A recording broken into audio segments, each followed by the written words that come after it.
Yes, he was. He was here and he testified as to what, they Your Honor, had I'm that. talking about the investigation. Maybe I need to rephrase my question, but He's I don't need to asking be about- testifying. I'm just talking about what he knows and how he found it out, and what the timeline was. And we That's why. spoke yesterday during that about using these in closing arguments, both of us. But asking this person who is not an expert about the report from his. I'm not that's why talking about we his expertise. I'm have talking about the text experts. messages and whether he followed up with what Mr. Shaw said. Just Let a me moment. add, this is a report in Mr. Cornett's case where he's the lead investigator, so it is pertinent to ask if he reviewed the report from the forensic. Gotta know that part. You gotta know that Familiar first. with that. You gotta know that first if he even reviewed it, if he knows If he anything did that's in review it. it, that will, Yeah, kind of yeah. save the rest for But don't closing. go off reading stuff. Start reading text. How I think can he it's- read text from He something can that's not rephrase even the in question evidence? to make that a And little we, more. Is this gonna be in evidence? not from now, I mean. I we thought yesterday said there was an agreement to put this jointly We in. agreed to admit the, Joint exhibit. this, And and then use we'll it in use closing individual argument. reports. And use it That's what in we said. closing argument. That's what we said. But he can ask him if he's aware of it. Sure. All right, go ahead. Get on the record when you're ready. Okay, we're on the record this morning in Commonwealth versus Shelby Shell, Harlan Circuit Court number 13 CR 00076. And first question is that I wanted to go over is what the Commonwealth plans for today and some ideas about, I want to get some ideas about, some just rough ideas about time frames and that kind of thing, just for my own purposes. And it's already my understanding the Commonwealth has some brief evidence to put on today. Is that correct, sir? Brief evidence, summation with the Detective Cornett. He would be the witness to put on some evidence, and that would be it for the Okay, Commonwealth. Commonwealth's made an attempt to, we worked hard yesterday, we came in early. we did. And stayed late. Commonwealth tried to do its very best in getting its case presented in 2 days. And then defense, again, rough time frame.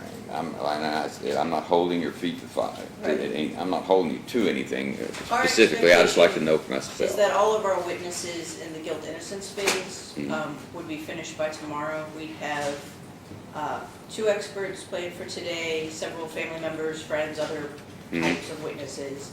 And then tomorrow we have a sheriff, I believe the firefighting chief for Everett's, Cleo Powers, and our investigator to kind of wrap that up. So I All think right. we should just have 2 or 3 to finish tomorrow. We have the one DOC inmate who has a transport order at subpoena for tomorrow. All right, and what about your expert?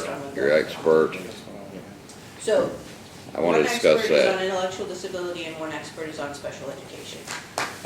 And Both of those are at issue in this false confession case, and there's a wealth of case law on false confession and being allowed to present a defense expert in those cases, including Teague versus Commonwealth, which is a case that has been retried twice here in Bell County. So we just want to be clear that Fabian is relevant in the guilt phase. let me ask you something. You said a wealth of case laws. For just a minute, Ms. Bynum.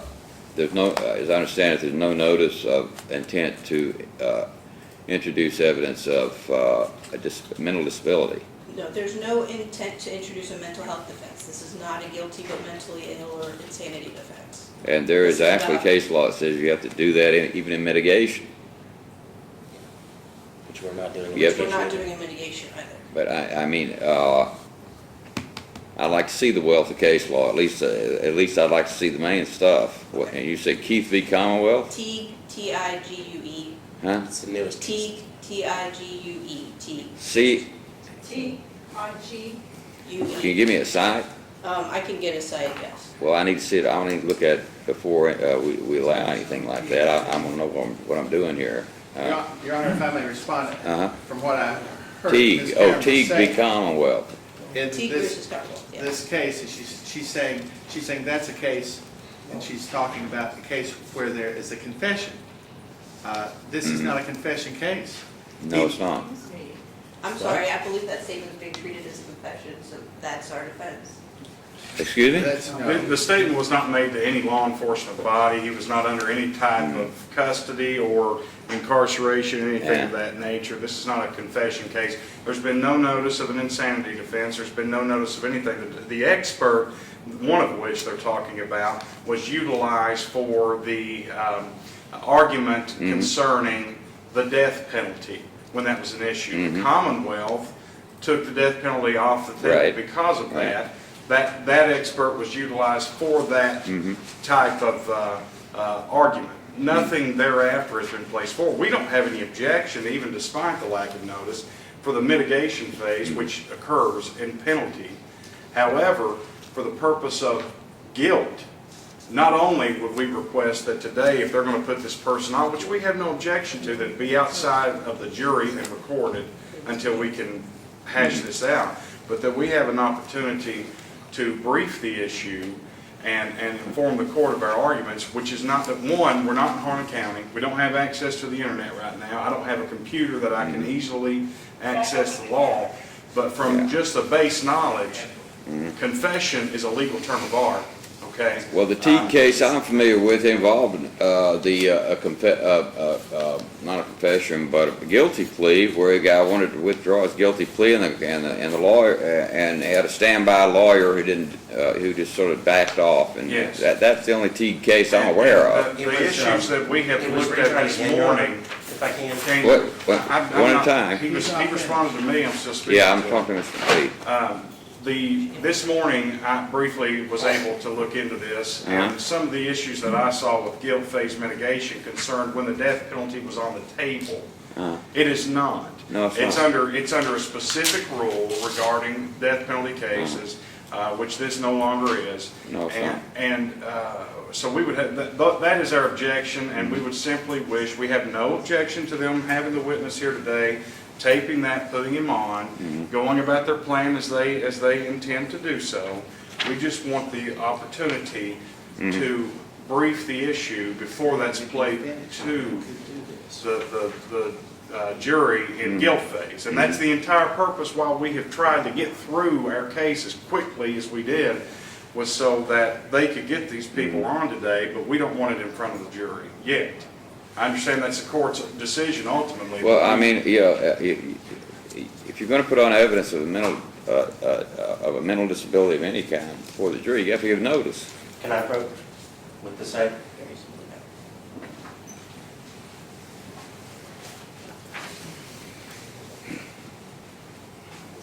It's an unpublished case.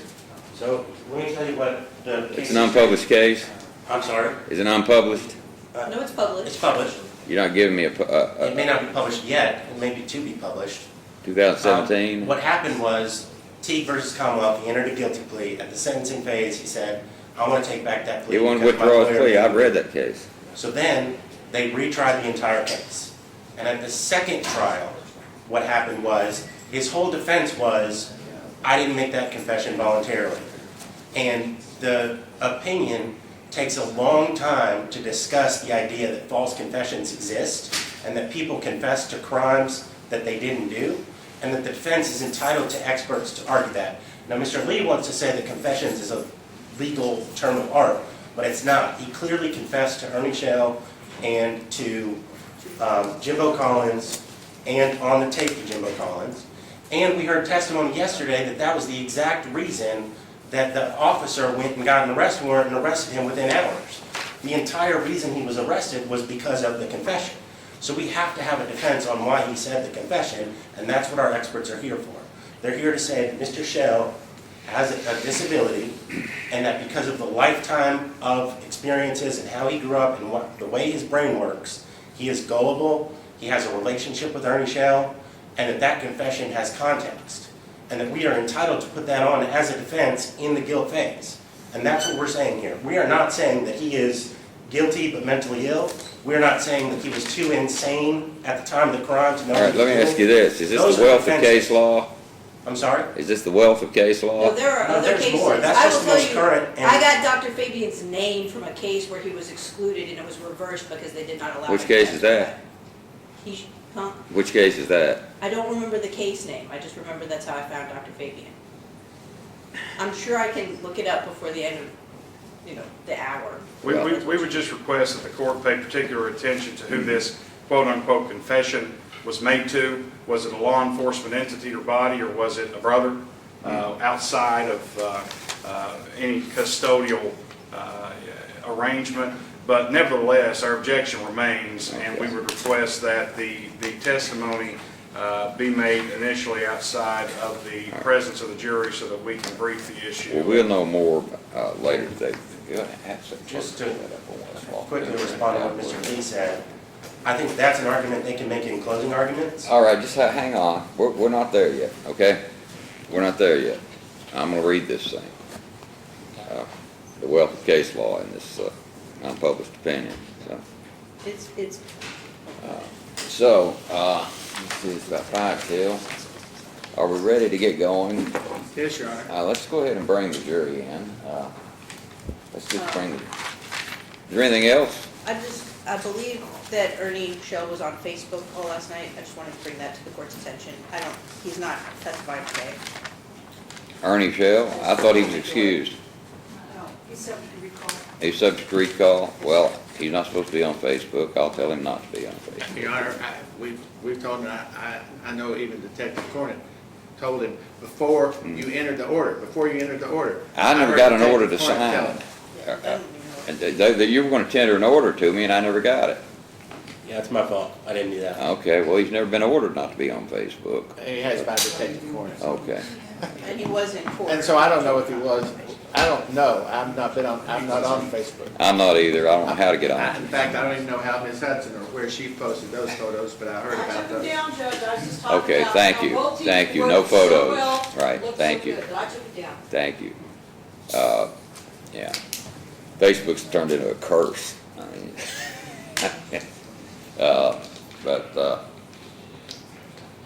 is that it? Let's bring the jury on in. Judge, we're still 2 jurors short. Okay, let's wait till we get here, and we don't wanna get ahead of ourselves. We don't wanna go without the potential alternates, so.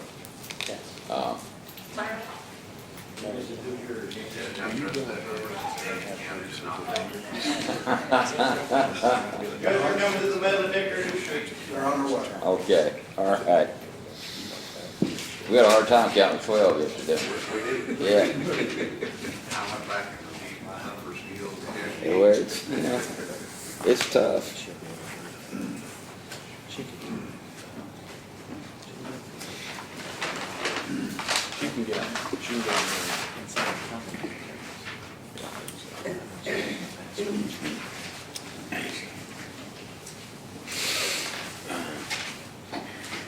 Phrase the question for her.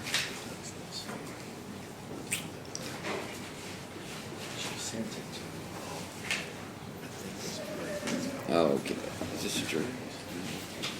It's just, No, this is fine. she didn't.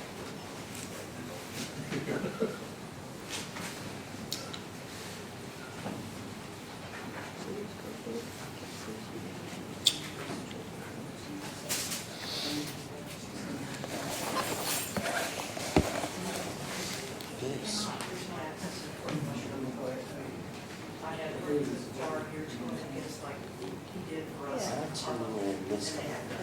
They've been trouble trying to get to the infrastructure.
It's in November.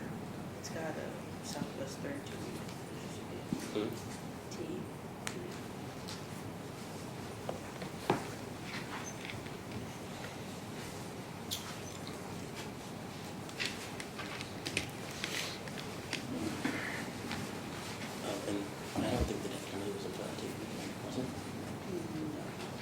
Yes, it was.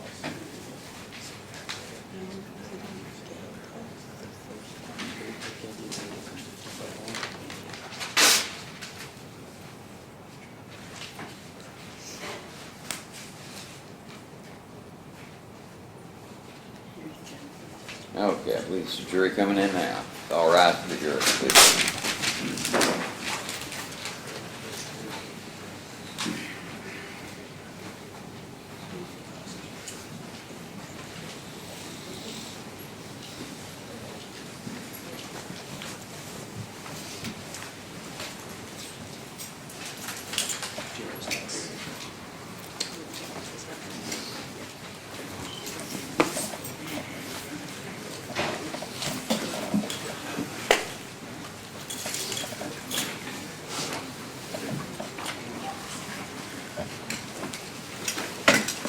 All right, let's all be seated. Do you have anything to report back, committee?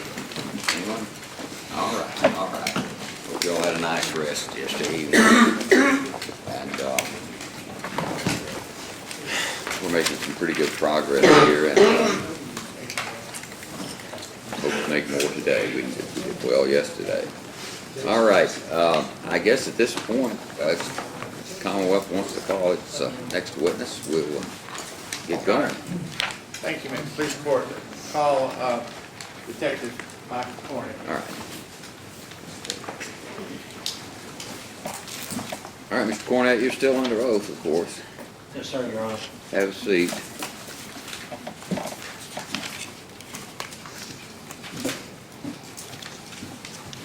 All right, Mr. Bond, go ahead. Thank you. Detective Cornett, to bring us back to where your investigation continued in this case, we've introduced the evidence from the search warrant and then the arrest of the defendant. Did you, in continuing your investigation, could you just briefly summarize for the jury what you did finally, or were there any other evidence that was part of your case? Any statements that you saw on television or anything like that that assisted you in putting your investigation together? Yes. Shelby Shell, after being arrested, was transported to the Harlan County Detention Center in Harlan County. I interviewed Mr. Shell at the detention center. I read him his Miranda rights prior to any statement being taken or recorded. He refused to sign the Miranda rights waiver. The conversation was recorded. He stated that his brother Ernie Shell had set him up to take the fall for Ronnie King's murder. Ernie Shell had the gun, and that Shelby Shell did hold it, but it did not belong to him. Ernie Shell had given him the jewelry that had been recovered from him at the time of his arrest, and the jacket with the bullets, the change, and all belongs to Ernie Shell. He states that he was with his wife on February 17th, and they were on their way to play bingo. When I asked him where they played bingo at, so I could confirm his whereabouts, he states that they didn't make it to the bingo hall because they got into an argument. Later discovered that Mr. Shell gave a videotaped interview with WYMT TV, and he states that he was at work. I checked with his work, CQIS Incorporated, or business in Berea, and according to his immediate supervisor, Lee Miller, he was not at work on the 17th or the day before, or he was not at work the day before, on the date, the day before, or the day after. Now, let me ask you about that. He had indicated that he was at work to you? He indicated at the WYMT that he was On the at work. WYMT, he said he was working, Yes. but that was voluntary statement he made to the press. Yes, sir. So you felt it was your obligation to check out his work, is that correct? Yes, sir. And I believe I heard you tell the jury that, who did you talk with? Lee Miller, And who was Lee Miller? his immediate supervisor at CQIS in Berea. Did he confirm that Shelby Shell did work at some time for that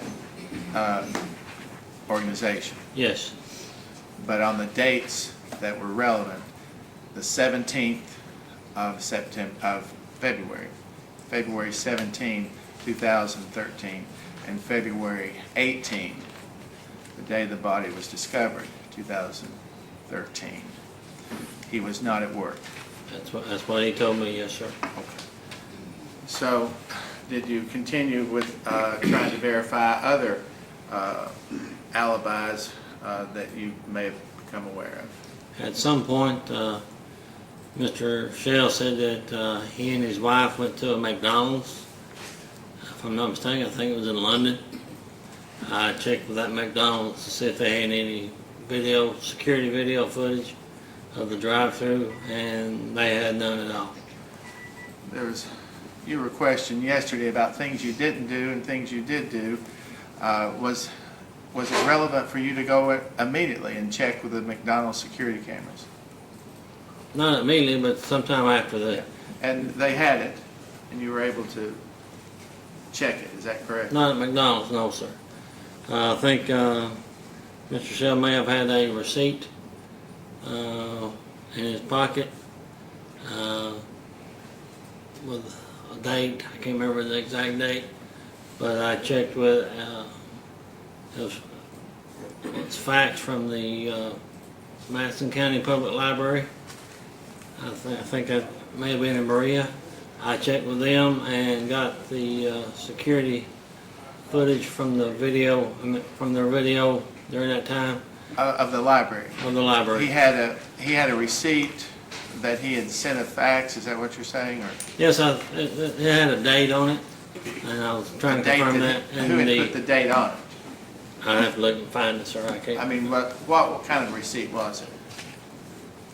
I think the thing that interested me was it was a fax, maybe a letter or a fax that had a date on it.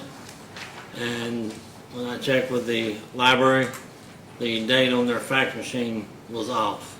The date at the top of the page? Yes. It was off, Yes, not set to the correct date. that's correct. Other relevant facts in that you, as you concluded your investigation? I just went to WYMT and got a copy of the interview. Did you take photos of there's a lot of things in bags, and you showed some yesterday to the jury. Did you take photos of the items that you seized at the time of the arrest and subject to the arrest warrant? Yes, sir. May I approach, Your Honor? Mm-hmm. I'd ask you, and we'll see if we can turn the machine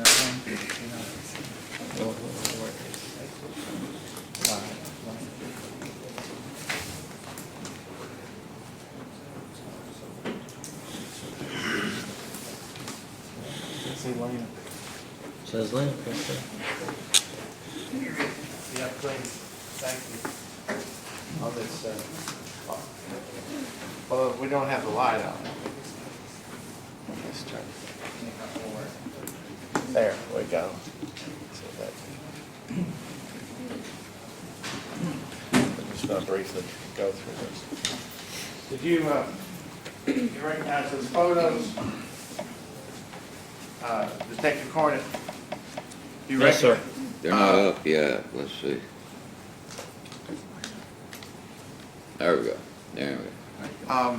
Did you take those photos? Yes, sir, I did. And what are they, when did you take the photos?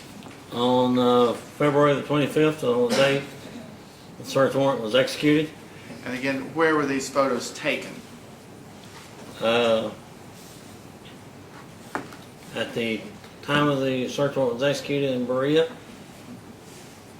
at the Shelby Shell residence and at It's his, been outside of his residence. at his vehicle? Yes. Okay. Could you just briefly go through, and Your Honor, we've identified them. We will be moving to introduce them as collective 11, I think, isn't it? 12. Collective 12 of these photos. Just briefly, the jury can see them, counsel can see them, what these depicted are. Of these photos that you have all these been introduced earlier, the actual product, the actual as evidence? Yes, sir. Okay, so make sure that what you show are things that have been put into evidence, okay? Yes, sir. Thank you. This is the gold chain. This is the black paper clip. This is the silver ring that I showed yesterday. Here, here, here, and here is some jewelry that's been damaged, beaten, folded. You can see this ring here is folded. Here, I think that may be a ruby that I made mention of. Here, and there's a ruby. Here, and I don't know if they were earrings or if they were settings from this silver ring. This was silver and gold. Silver and gold, yes, sir. Okay. I think you have some other photos that are maybe closer. Over here is the white cell phone that was recovered. All of those were in Exhibit 9, in the collective Exhibit 9.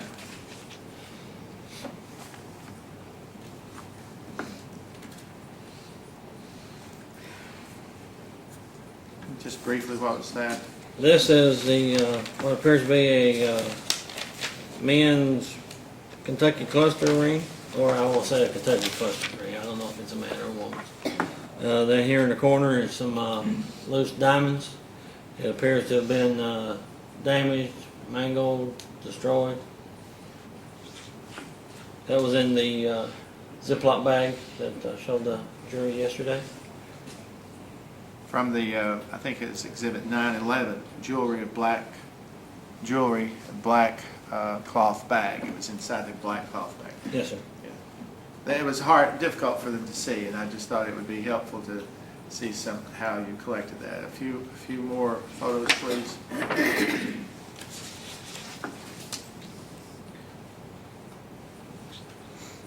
Up here in the corner, or the top of the page, is the black silk bag that all this was in. This is a better look at the silver ring. It appears that there should have been some settings along the edge here. Here's a red ruby. So I don't know if that came from that ring. But then here's the gold necklace again. Over here in the corner is another of the beaten, damaged gold rings.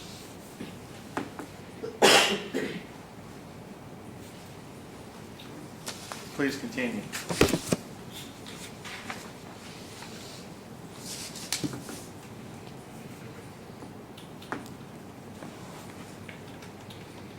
What was this to depict?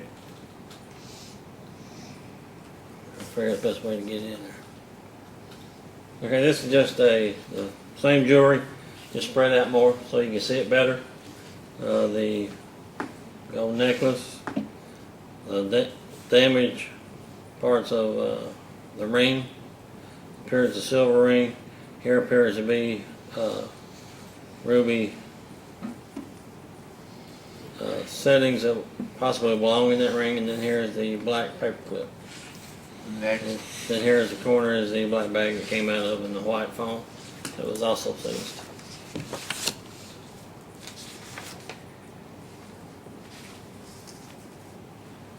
This will be the front passenger side seat. Here is the sock that's wrapped in plastic. Could you turn that the other way? It's showing on the picture upside down. Yeah, Better. that's better. Better. Yes, that's. Okay. Okay, what was that? This is the front passenger side seat of the 2001 black Ford pickup. And that's where the pennies were. Yes, this was a penny. It was inside of a sock. The wheat penny, and I think you identified Yeah. as a piece of script from Yoakum Creek Coal there in Harlan Yes. County. That was all inside there, wrapped up in plastic. Uh, that's where it was when you found it. Yes. Continue on, just show the other items where they were, just to give the jury a better idea of how you found them and where they were when you found them. Just a closer up view of the same bag. I'm trying to get Okay. no work exactly And right. Next.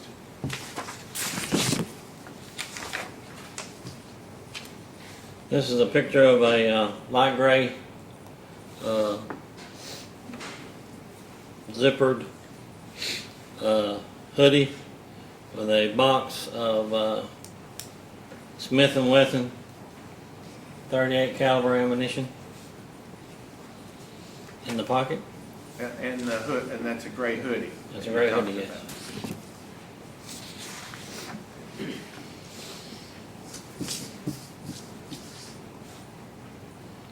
And here it is, displayed on the back of the truck. Same hoodie with the same box of bullets. Go ahead.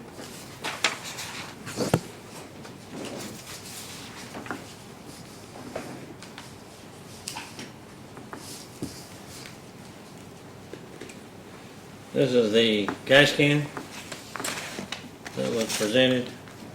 That was in the floorboard, rear passenger compartment floorboard behind the passenger side seat.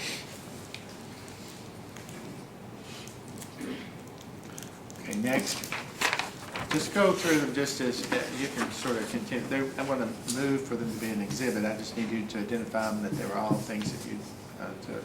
This is a Marlboro cigarette box that had 38 caliber ammunition In a cigarette box. in a cigarette box, yes. And if I'm not mistaken, I think that was recovered from the passenger side front door.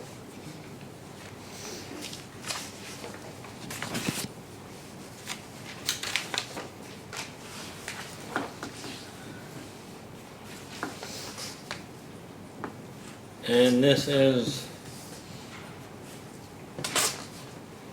where the bullets was recovered from. Here you can see the Marlboro box.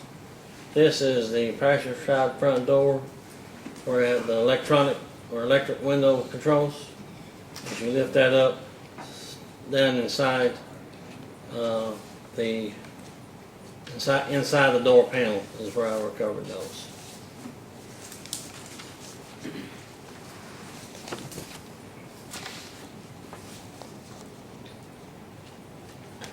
This is appears to be the same light gray hoodie, and then the other pocket is a box of Winchester 38 Special grain. Try to get that where y'all can see it. There it is. 38 caliber special plus P 38 caliber ammunition.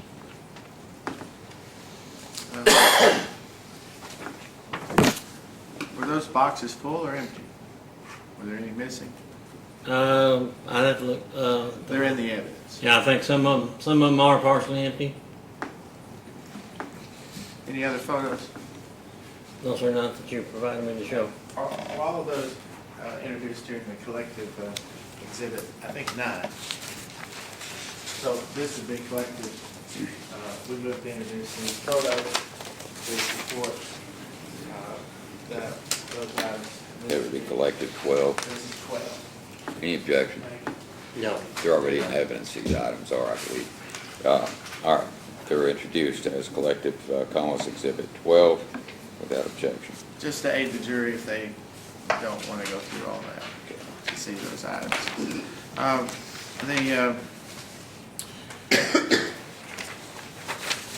you mentioned that you saw an interview he gave with WYMT. All right, well, council approach, please.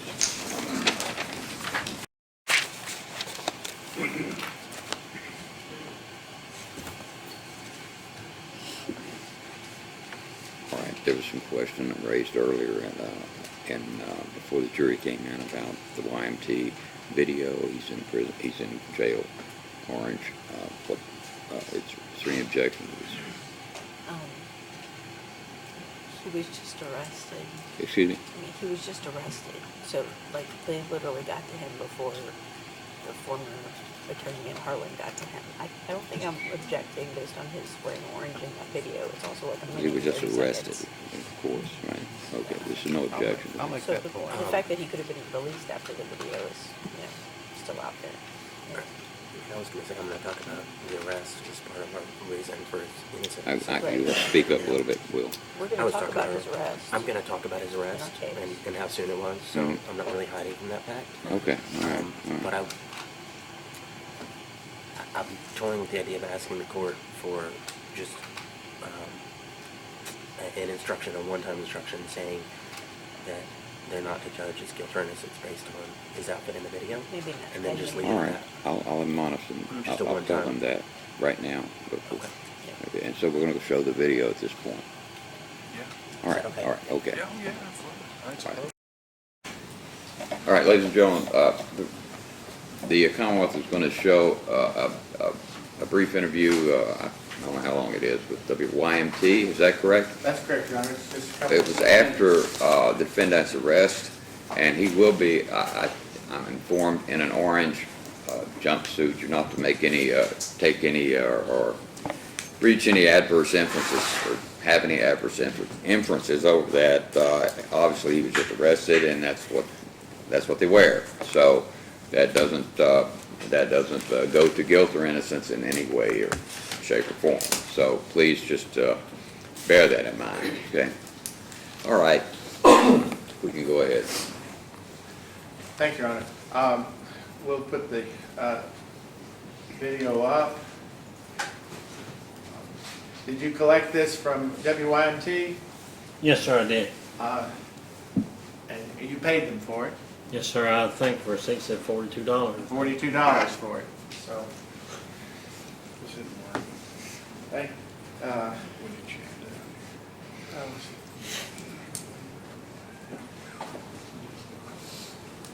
Your Honor, if I may, let me find our assistant helper. Okay, all right. Your Honor, I apologize, I'm adverse to electronics. Well, every time we try to use electronics, something goes south. So, yeah. I've learned you can't really count on living up to your hopes. We did practice. We need it. We need Oh, young yeah. people. We need young I people know to help my us daughter with this could do stuff. this. I know. Are you plugged in? You plugged in twice? We,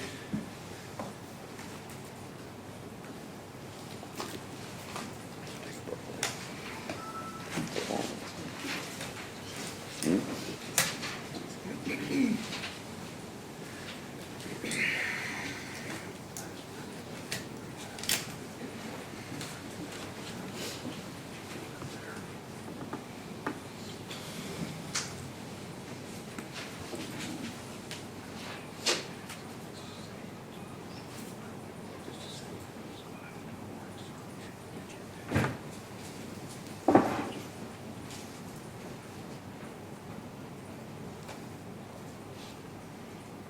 that's not on the screen.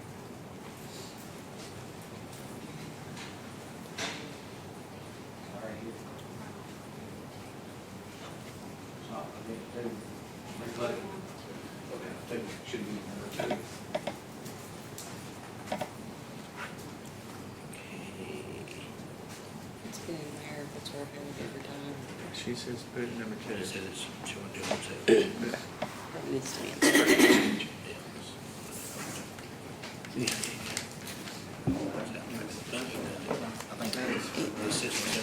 It picks up, yeah. It changes on its own level, so it's nothing that you know.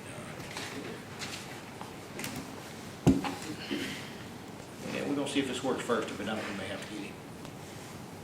No, it won't go there because this is a different kind of plug. Okay, let me see. This is We not- had it up Monday. Yeah. Where's it at? In here? Here. No,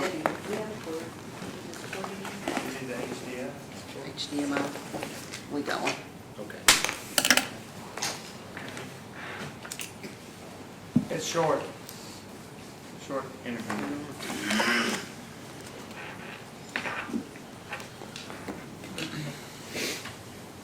It's okay.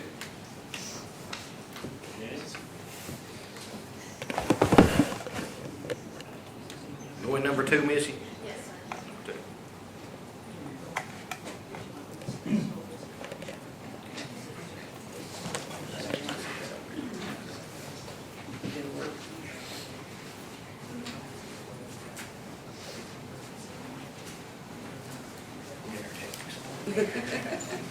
All right, fix it. Judge, I know, I just from Commonwealth, we've appreciated the hospitality here in Bell County. I do too. Bell County, and I appreciate everyone's patience that we're not accustomed to using this facility, but everyone's been very helpful. Been very gracious.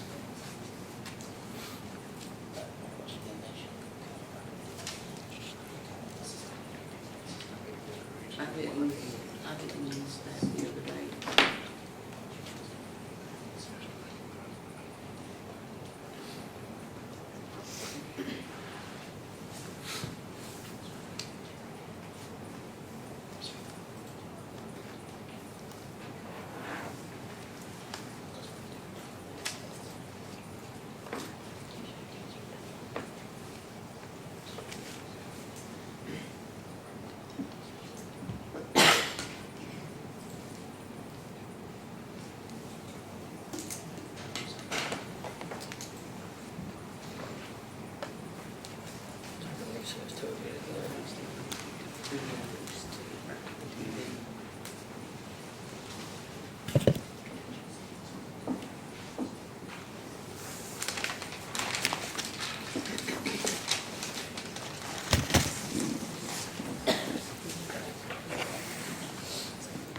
I'll tell you what, would y'all like to take a break?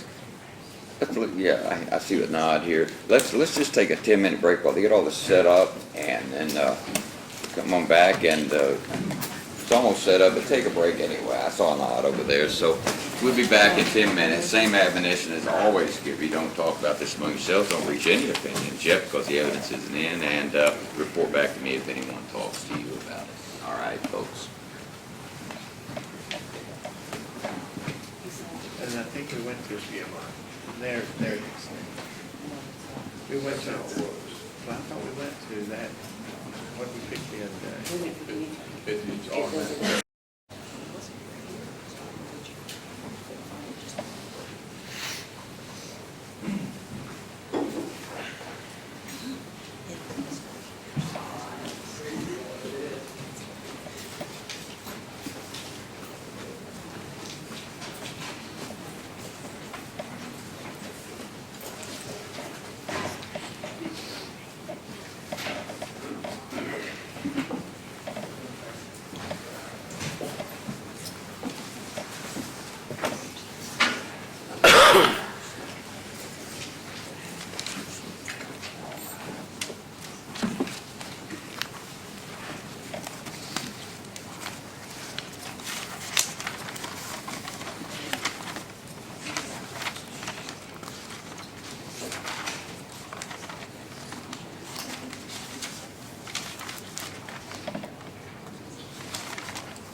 Be seated, folks.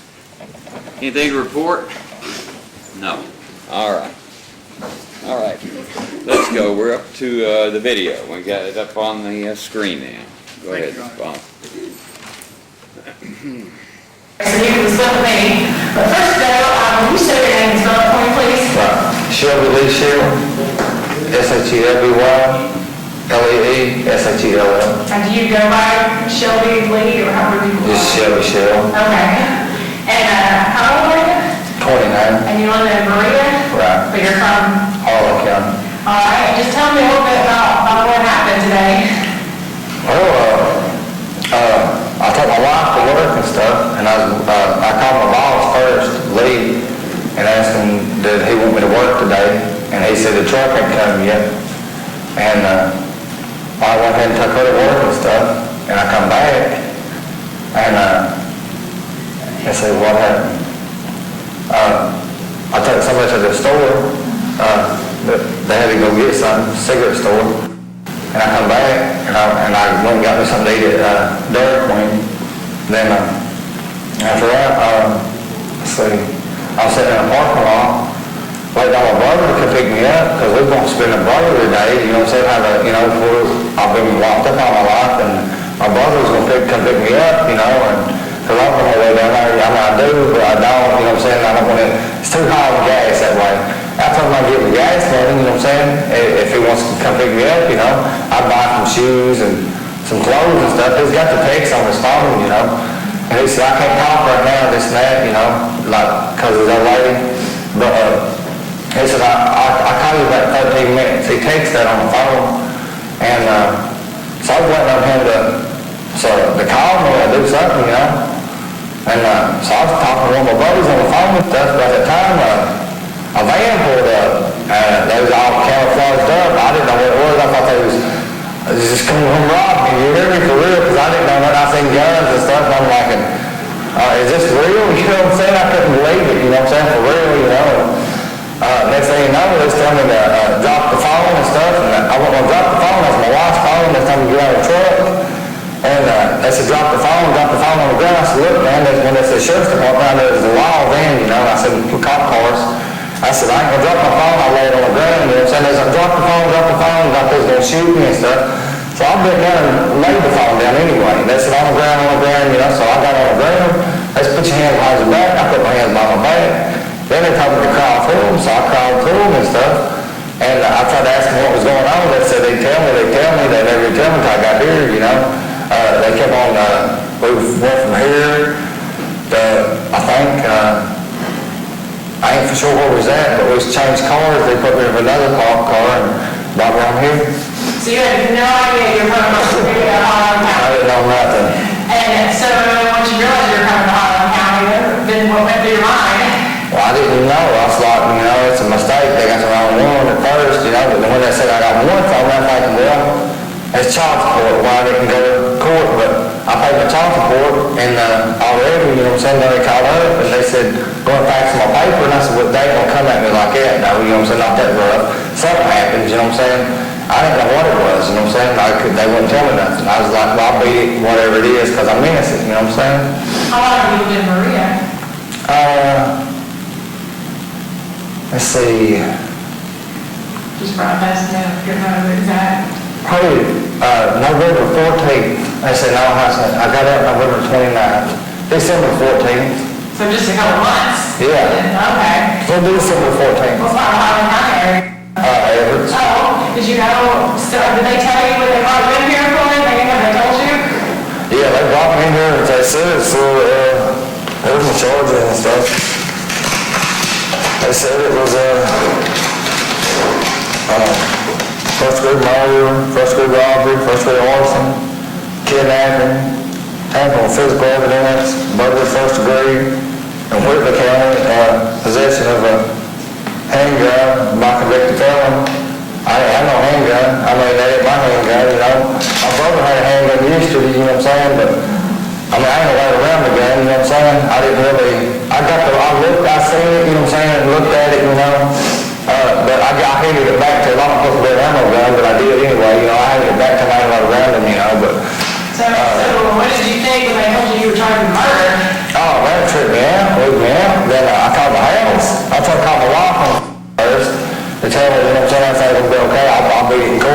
will, you know, because, I mean, I didn't do it, you know what I'm saying, they ain't got no evidence on me, you know what I'm saying, I ain't done nothing.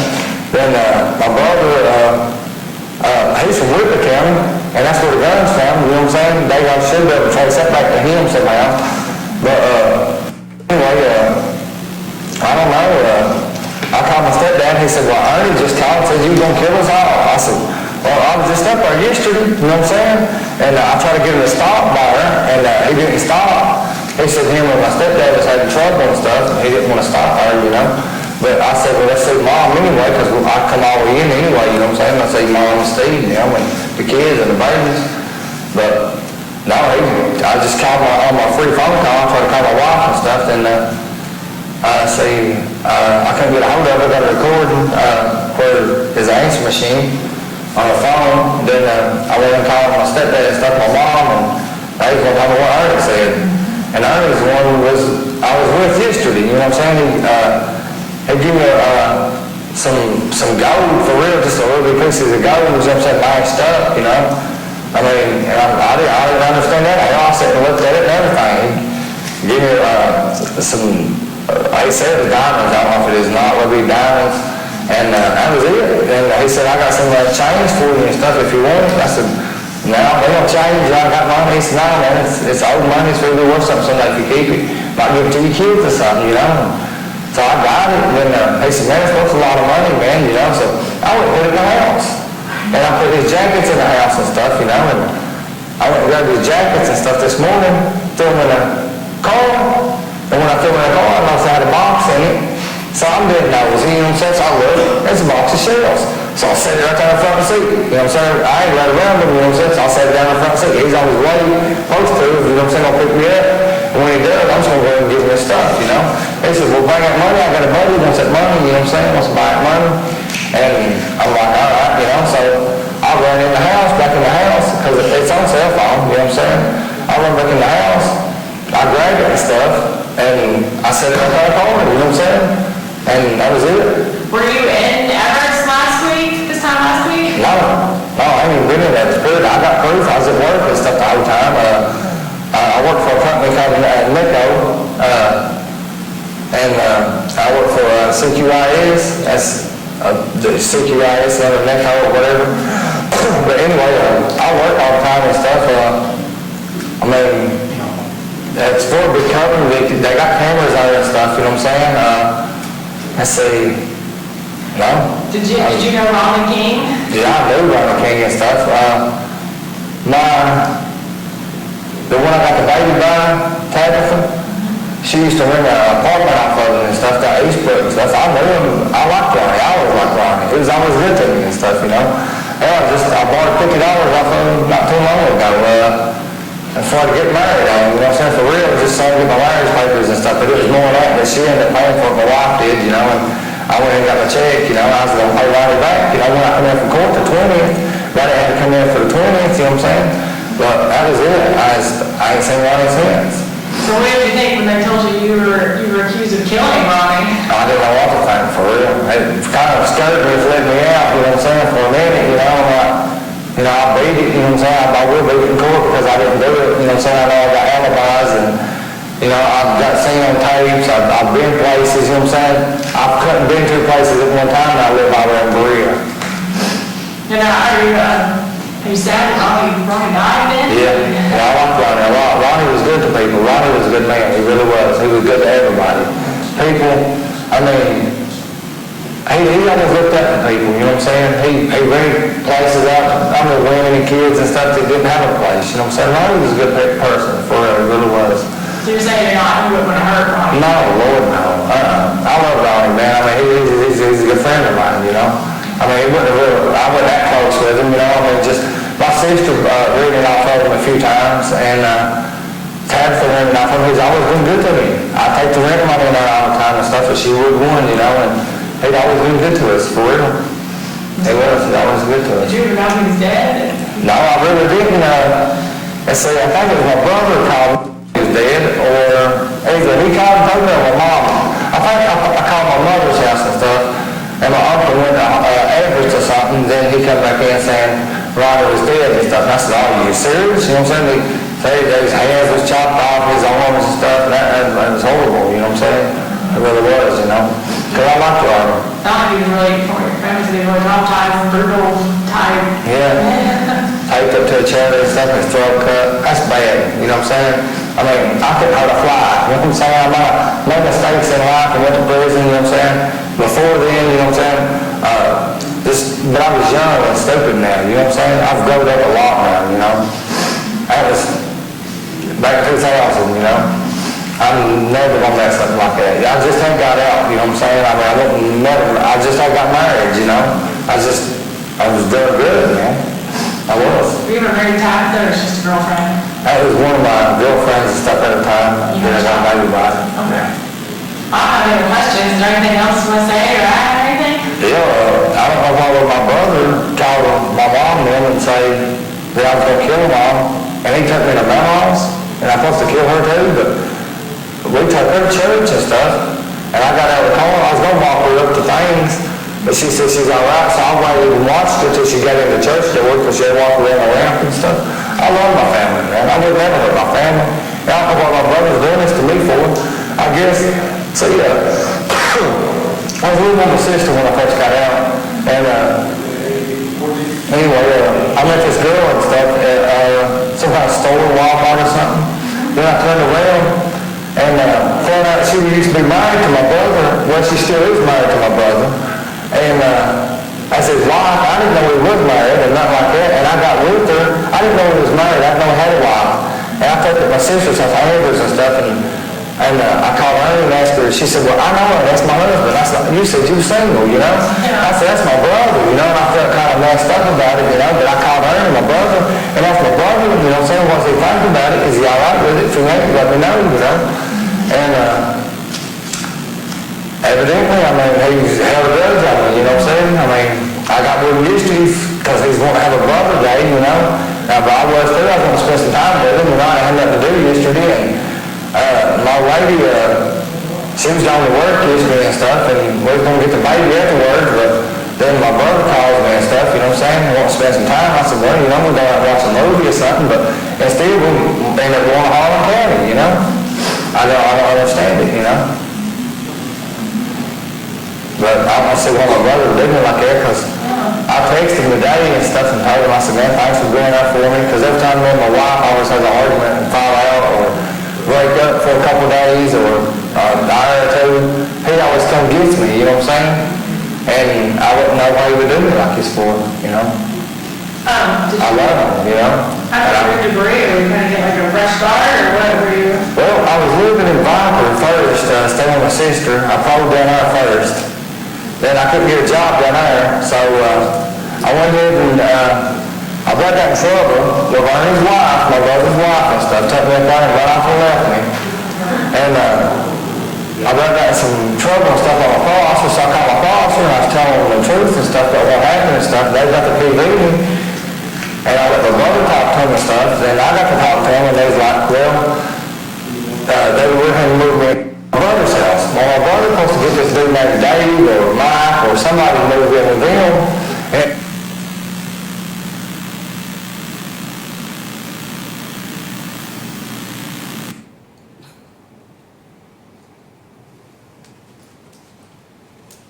Is that the video you received from WYMT that you paid for? Yes, sir, it is. Did you examine it many times? Yes, sir, I watched the video. And did you rely upon that as you continued your investigation to go down various paths, or as you mentioned, your hand, various fingers to go down various leads? Yes, what I could, I did.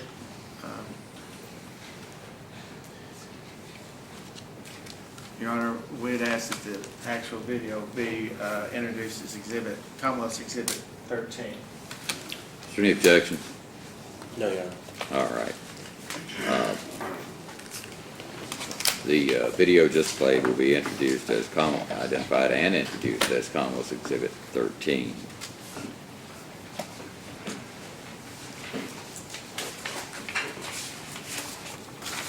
And of course, as the judge has admonished the jury, he's been arrested, he's in jail, but he was innocent then, and he sits here today innocent. Is that correct? Yes, sir. But you felt it's your obligation to follow these various leads, excuses, alibis, if you want to call it. Is that correct? Yes, sir, as best I could. Could you explain for the jury how you did that, or what you did, in terms of any relevant information about his brother and things of that sort, and the location, whether he was at work, and various other statements that were made? Did you try to give the benefit of the doubt and look into those allegations? Well, he stated to me that he had been, he and his wife were on the way to bingo. They got in an argument, and they went to McDonald's in London. Contacted the McDonald's in London to see if they had any video, or if anybody could remember. Talked to the manager. I can't remember the manager's name. Advised if they had no video footage of the place. Found a receipt in his pocket, or a faxed letter in his pocket when he was arrested. Had a date on it. I checked with the Madison County Public Library, got their video footage, checked to see whether or not the date on the fax machine was correct or it was off. The date on the fax machine was off, I think a day and some hours. As he said on the video, he was at work at the time of, he was not in Everett, he was at work. I contacted his boss at CQIS, Lee Miller, who informed me that he was not at work.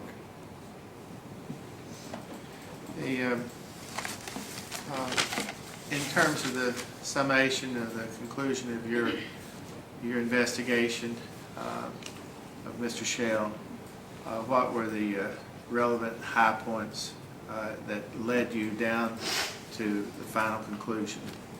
The statement from Ernie Shell obviously got me going down this path. The information that Mr. Ernie Shell had about the zip ties, that being kind of, I kept that close to the vest of myself. James Collins' statement, pretty much matching Ernie Shell's statement. The fact that Ernie says that they go through a road check. Saw some troopers. The trooper was working that night. I called him in. He said, "Yeah." So they come through the road check. I kind of, led more support towards Mr. Ernie Shell giving me the truth. The talking to James Collins and him and getting the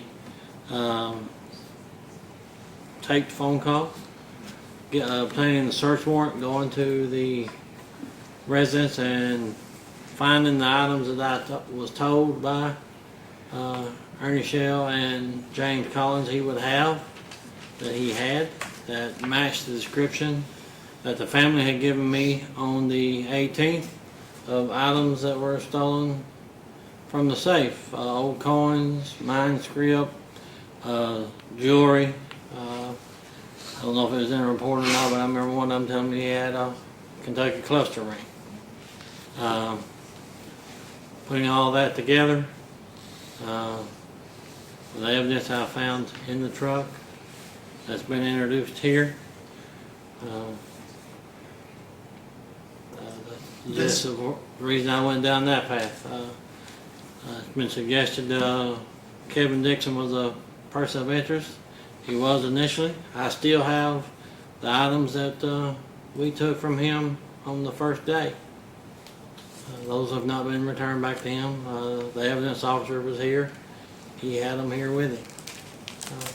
But you think you cleared him with the evidence that you got? Yes, like I said earlier, you go down working a murder investigation, it's like palm your hand, you go down this one, and you go down this one, and then you finally go down one that takes you further and further and further until you get to the conclusion that we're at here today.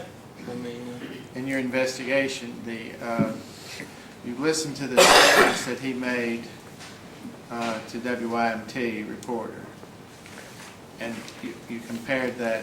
Did you compare that with the recording from just a few days earlier of him talking with James Collins. Yeah, just some of the mannerisms in the voice. You can hear Mr. Shell talking and say, "You hear me?"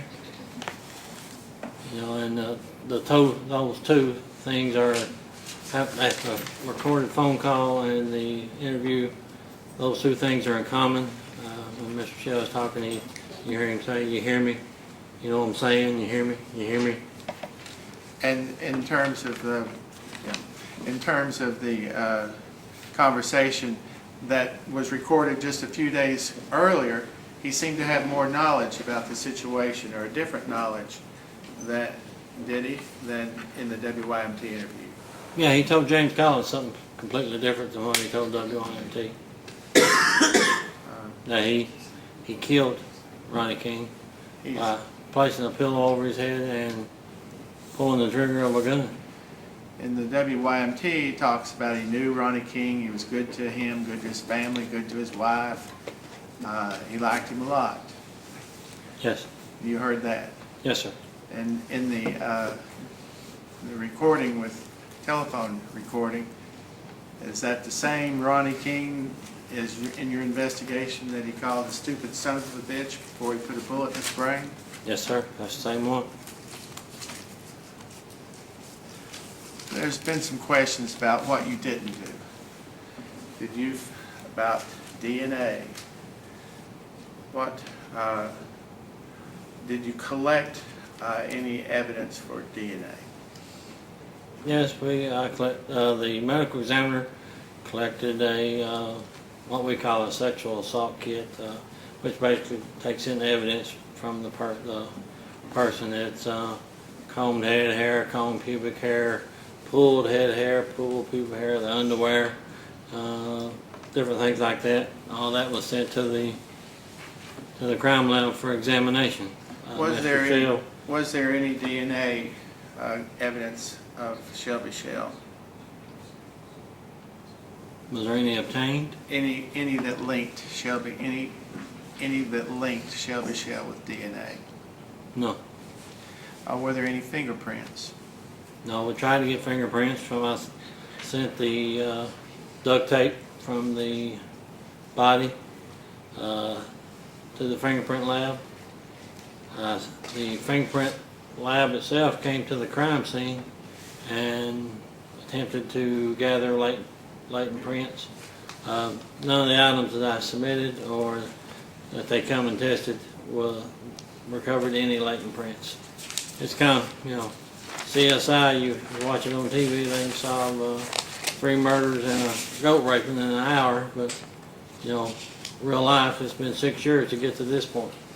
The fact that you didn't have any fingerprints, didn't have any DNA, didn't have a security camera showing the murder take place, did that change in any way your investigation and your conclusion that Shelby Shell killed Ronnie King as you testified earlier?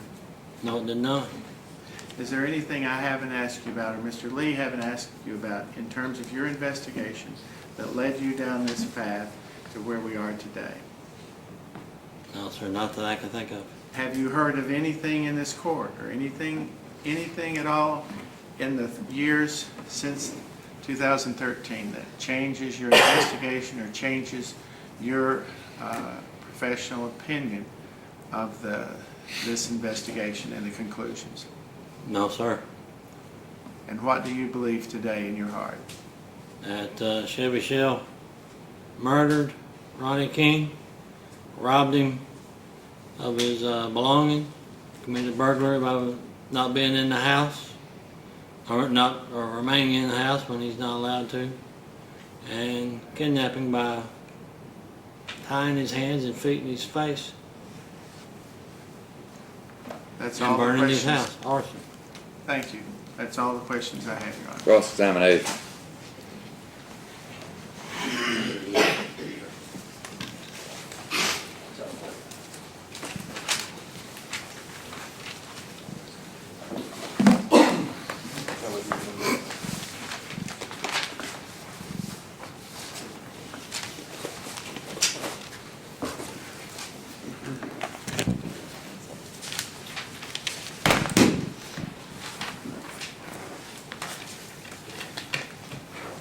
Yes, we're ready for cross, whenever you're ready. I'm sorry? Ready for cross, whenever you're ready. Yes, I just have to bring up my computer real quick, Your Honor.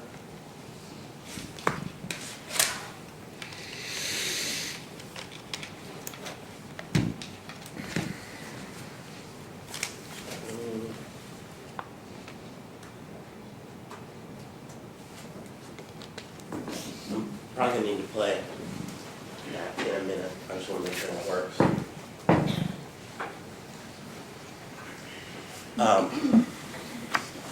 Mr. Cornett, I think we're at the end of your investigation. So I want to talk about some steps and things you did in that investigation. I want to first start off talking about some things you did from the 18th until the 24th, okay? So you interviewed witnesses, we talked about that yesterday and maybe the day before, of family members, right? Yes, sir, one of the other officers that assisted me, yes. And people in the neighborhood. And then anybody else of interest, right? And specifically before the 24th, your person of interest was Kevin Dixon. Is that right? Initially, yes, sir. And you issued subpoenas for stuff on topics. I think I asked you that before. Yes, sir, I think I did. And you in fact got information back from Windstream about topics. Yes, right? provided, I think there was a IP address. And that IP address, I mean, I don't know much about 64119-74171 from Windstream Communications, posted 18th of February, I guess, 2013 at 10:54. Did you find out where that IP address is? No, sir, I never made it that far by the time we get the evidence organized and everything else through the investigation. I went down the path that we're on now. Okay. You can search for IP addresses pretty instantly, right? Don't know. So if I got on what's my IP address, when I typed in that location, Your Honor, may we approach, check, have a objection?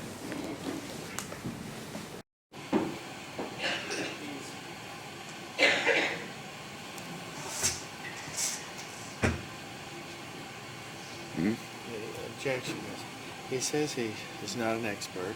He doesn't know about the IP address. I don't think And he's it takes an testified. expert to type it in your phone. One at a time, now, okay.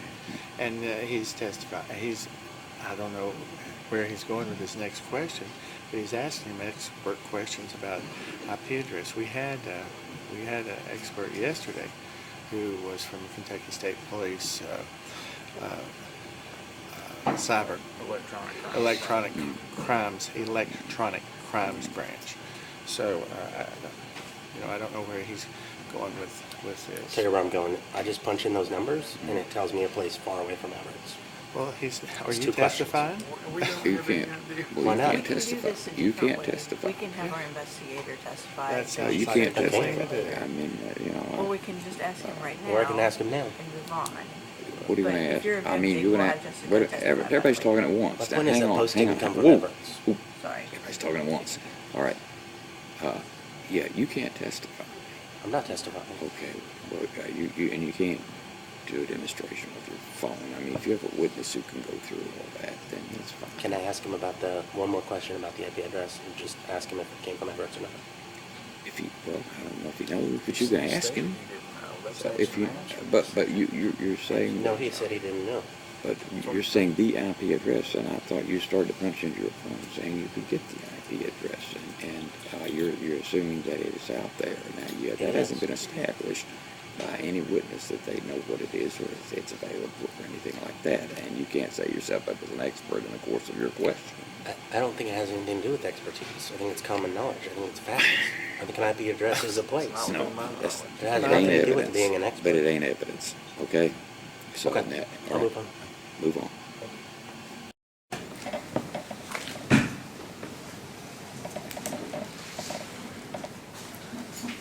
So just to rehash, you never found out where that IP address, that coal miner's wife, IP 64119747171 came from, did you? No, sir, I did not. So that's not a path you went down. It's not a path you went down. It's not a what? A path that I went It's down? not a path that you went down. You didn't No, sir. investigate that any further. No, sir. Okay. But at the time, you thought this could lead you somewhere, right? I was grasping at straws, yes, sir. And you were looking at topics because there was talk on topics about the murder. Is that right? I think one of the family members called and told me about it. Now, topics doesn't exist anymore. But back in 2013, topics was, for better or worse, like a gossip website Yes, sir. about small towns. About everything, by my understanding. But each little town had its own topic site, right?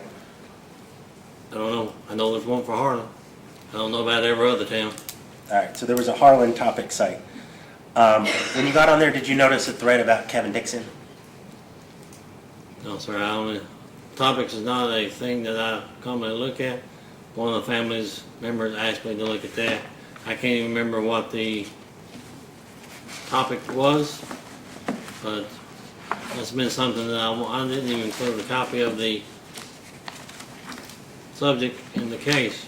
So I can't really testify intelligently about why I wanted the IP address. Obviously I did because I sent a subpoena for it. But it came up again in your interview with Ernie Shell, where he said, and then I seen on topics, where you know Ronnie had been shot. Ernie said that, right? Yes, sir, I'll give you that. I don't remember that, but I'm sure it is.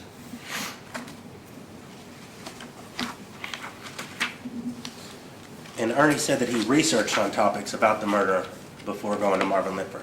Is that right? I don't know, I'd have to listen to the tape again. Okay. And you said yesterday that after talking to Ernie Shell and Jimbo Collins, you basically stayed up all night on the 24th into the 25th and obtained a search warrant and an arrest warrant for Shelby Shell. Is that right? Yes, sir. Stayed up rest of that night, into the day, into the late That would have evening been hours the of the 25th of February? 25th of February, 2013? So on the 25th, you didn't have DNA results back, did you? No, And you didn't have any fingerprint analysis from the duct tape done, did you? no, And you didn't have any results from the coroner's office, did you? no, And you didn't have any testing done from, say, scientists to analyze how the fires were started from an arson expert, did you? Did I have the results or? No, did I have the results of the evidence collected at the scene from the fires? So at that point, you had witnesses, specifically Jerry Mulkey, Shannon Thompson, I believe is her name, and J.R. Farley, who put Kevin Dixon at Ronnie King's house. You had that knowledge on the 25th, right? Yes, sir. Would you refresh my memory of what date you're talking about? On the 25th? On the 25th, okay, go ahead. So, Go ahead. on the 25th, did you know that Ernie and Kevin Dixon were Facebook friends? No, sir. Did you do any investigation into Kevin's relationship with Ernie? No, sir.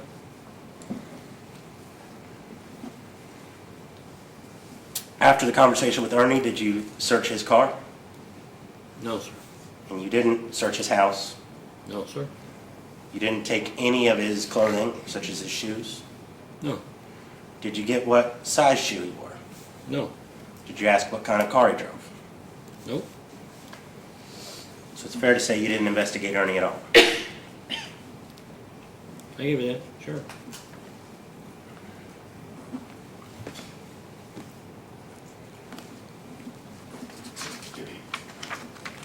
And in the few hours between talking to Ernie and Jimbo, did you at all investigate the relationship between Ernie and Jimbo? They told me they were friends. And obviously from the statements that they each provided separately, I could ascertain that they were friends and close friends. Close friends. Did you have time in those hours to investigate Jimbo's house burning down?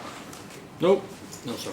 Did you know that his house burned down? He told me that, yes sir. I think that was part of the reason that Ernie Shell and Shelby Shell were helping him move furniture was from because he was living in a rental house because his other house had previously burnt down.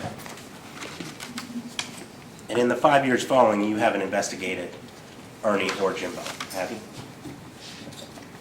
No sir. Now that YMT video, that was taken before you talked to Shelby. Is that right? Yes sir. But you did interview Shelby at the gym, right? Yes. And in that, Shelby said, and I'm going to summarize here, but for the better or worse, that Ernie set him up. You remember him saying that? Yes sir, I do. And he said, you can look at my phone records. Do you remember him saying that? That sounds like something he would say, yes sir. And he consented to the DNA? He did consent to the buccal swab for DNA testing, yes sir, he did. Okay. Just like you issued subpoenas with his topics, you can issue subpoenas for phone records, can't you? Yes sir. And you can get phone records from Mr. Shell, right? You're able to do that? Yes sir. And you're able to get Ernie Shell's phone records? Yes sir. And you did, in fact, obtain Ronnie King's phone records, Yes. right? But you never did obtain Shelby's phone records, did you? No. And you never obtained Ernie's records? No sir. And you never obtained Jimbo Collins' records? No. No sir. I want to talk a little bit about what could be in those records if we had them. Cell phones use cell towers, is that correct? That's my understanding, yes sir. I'm not a cell phone technician. Part of getting that phone data could be you could see what cell tower was used, right? Your Honor. I don't know. You don't know? Your Honor, may we approach?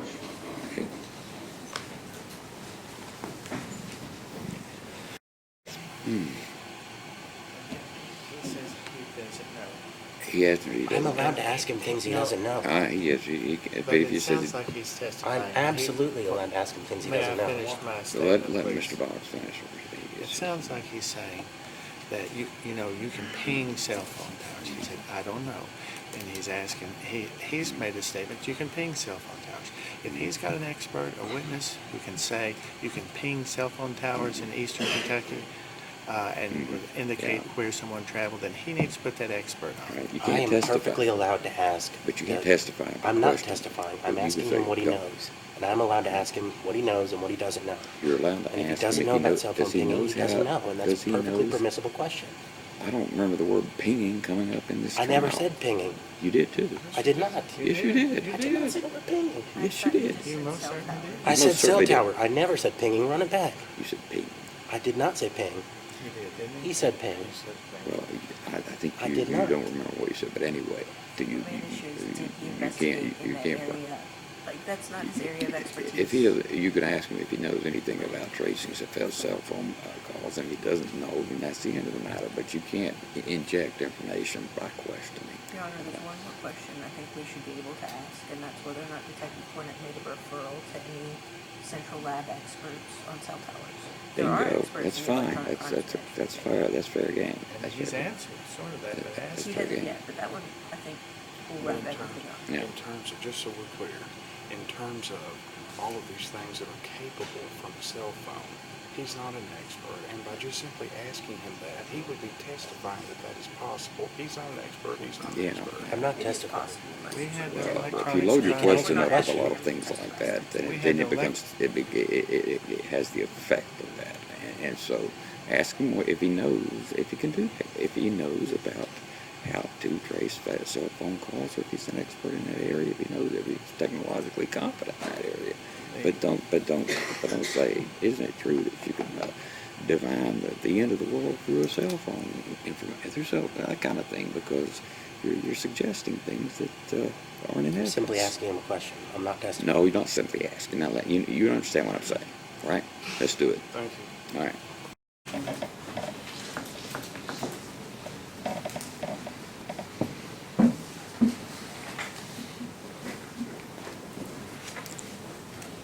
In your investigation, you never referred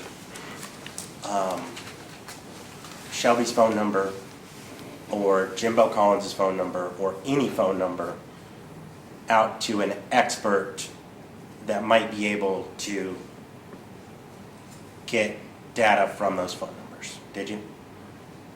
No, the only expert that I sent a phone to was Electronic Crimes Division. I sent, And that leads me to my next question.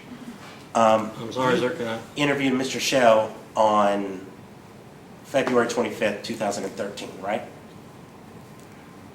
Shelby Shell? Yes. Yes, sir, I did.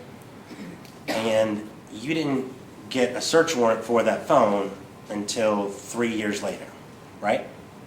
Yes, sir. Well, I was instructed that I needed a search warrant for them to conduct the test. Let me find these text messages. So Mr. Shell said, you can look at my text messages when you interviewed him in 2013, right? I don't remember if he said that or not.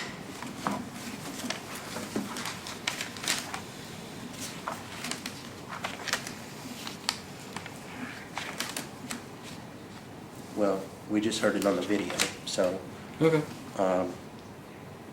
If it's on the video, then he didn't tell me.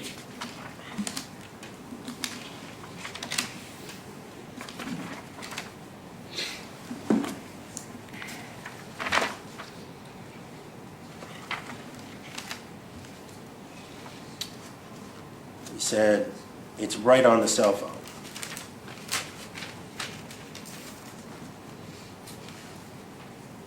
Go back in, he calls. So we now have those cell phone records.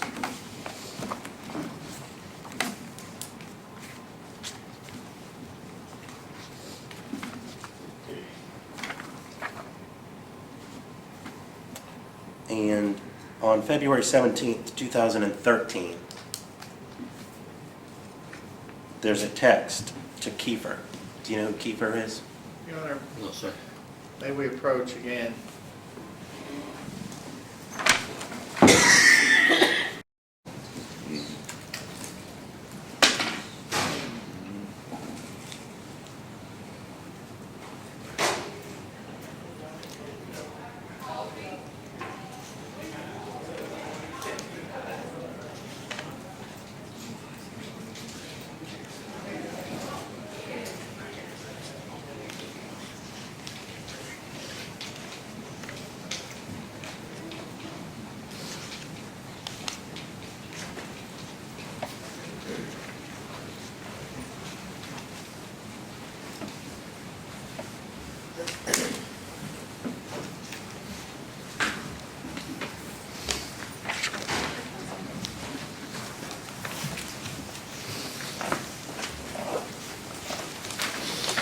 Okay. Anything to report? No? Have a seat. I believe we're close to finishing up for the day, so you have one more witness. Is that right? One more, go All ahead. right. Go ahead. Jessica Copeland. What's the last name? Copeland, Copeland. Coppeland.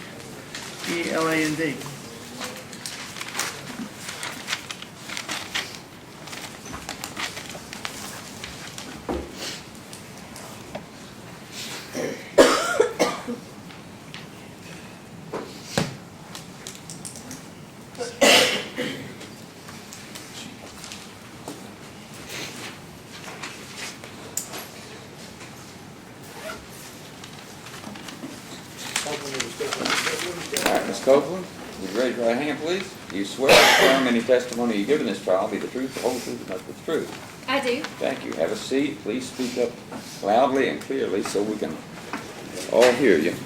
Please identify yourself and spell your full name, please, for the record. My name is Jessica Copeland. It's Jessica Copeland. And I'm employed at the Kentucky State Police Eastern Laboratory Branch located in Ashland, Kentucky. So you work every day in Ashland, or I mean, that's where your lab is? That's Ashland, Kentucky. Yes, sir. How long have you been employed there? I graduated from Marshall University in Huntington, West Virginia in 2004. I have a bachelor's degree in micromolecular biology, and I started working at the forensic lab in August of 2004, and I've been there ever since. So in the course of your work there at Eastern Laboratory Branch in Ashland, Kentucky, did you have the occasion to examine a white pillow in the case of Kentucky State Police Post 10, case 13C01153? Yes, sir, I did. Could you tell the jury about the process you went through to examine this piece of evidence and how it came to you, etc.? So the white pillow was submitted to the crime lab by Post 10, and that item of evidence was submitted with a request for a distance determination. So I'm sorry, for a request for what? Distance determination. Distance determination. And when an item of evidence is submitted with that request, what we do is we microscopically examine the item, and I did some chemical testing, so it was chemically processed as well. And what we're looking for are gunshot residues, like partially burned and unburned gunpowder particles or lead residues. And so in the course of my examination, I documented the widths of those holes, and what I had was a pillow with a perforating hole which went through each side, and both sides of that pillow were processed chemically, examined microscopically, and there were inside the hole the fabric, the stuffing of the pillow was melted inside. The hole was wider than a typical bullet hole, and lead residues around the edges of both holes were produced. And that's typical of what a contact gunshot looks like. So that was the result of the examination. So based upon your examination, is that within a degree of scientific certainty? That's correct. What were you able to conclude? So the pillow was microscopically examined and chemically processed, and a hole in the center displays chemical and physical effects typical of a contact gunshot. If I may approach the witness, Yes, Your sir. Honor, and to exhibit almost Exhibit 3, the photos.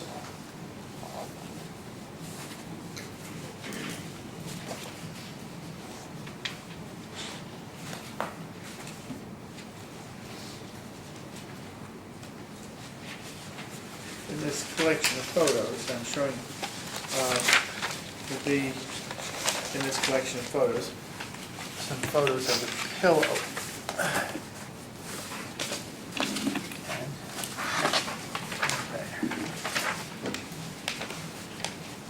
Have you seen that particular pillow and gunshot? Yes, this photo does look like the evidence I received. And that you examined to find the gunshot wound. I mean, the gunshot hole in the wound of the pillow, if a pillow can have a wound, but a hole in the pillow. Is that correct? Yes, sir. Did you complete a report of that examination? Yes, I did. And when is it dated? The report date of completion is May 20th, 2013. I may approach. Did you sign that report? Mhm. I did, sir. And is this a true and accurate copy of that report? Yes, sir. I'll move to introduce this, Your Honor, as exhibit. See where we are. Exhibit 11. Thank you. Any objection? No. None? All right. Okay, the report is introduced as Commonwealth's Exhibit 11. Thank you, Your Honor. Any cross-examination? Just a few questions. Can I see that report? Exhibit 11.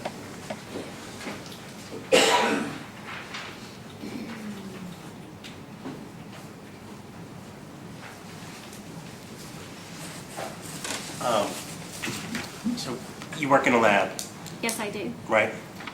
And then everything that comes to your lab, you test, and everything that comes because an officer filled out a KSP 26?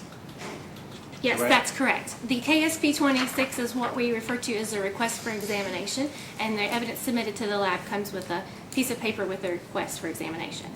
And do you only examine bullet holes, or do you do other types of testing? Well, specifically, I'm a firearm expert, so I do firearms, tool marks, gunshot residue, distance determination, shoe prints, tire tread, serial number restoration. All those types of analysis are my specialty in the lab. So if somebody wanted you to test that, they just would fill out a 26, and then you would get it, and then you would do those tests? Those tests? Yes, law enforcement, we receive evidence from law enforcement agencies in Kentucky. Thank you. Is that all? All right. That's the, Ma- the exhibit's still up there, right? Yeah, the exhibit's up there. I was just, All right. I didn't see it because I didn't walk up there, so I'm just double checking. Anything else for this witness? No, sir, she may be excused. All right, ma'am, thank you. You may be excused. Have a good trip back to Ashland. That needs to be, put this over here. I think that's going to wrap it up for the day. Is that correct, gentlemen, or ladies and gentlemen? Yes, sir, we would ask for a recess for the day. Mm-hmm, all right. Commonwealth will plan to be here in the morning as early as the court requests, and we most likely will announce close Okay, of our evidence, but we're going to sleep on it all until right. in the morning. I'm going to ask you all to be here back maybe about 10 till 9. Usually when we got here at 8:30 this morning, we had some preliminary matters to go through, so you had to wait. So let's try about 10 till 9, and perhaps we can get a lot more out of the way, or not out of the way, but get a lot more done tomorrow. We're moving along real well, and we appreciate your time and patience and your attention, most of all. And so please, when you go home this evening, again, don't watch WYMT. I keep picking on WYMT, but I'm not really. Don't watch, but lay off the news. Please don't watch the news, and at least to the extent that anything comes on about this trial or anything. All the evidence is in, and it's critical that you hear everything before you deliberate on the case and form any opinions. So please don't do that. Don't talk among yourselves about the case. Stay off Facebook and other social media. And if anyone approaches you, tries to talk to you about the case, please report back to me in the morning. All right? So have a good evening. Have a good dinner, and we'll see you in the morning.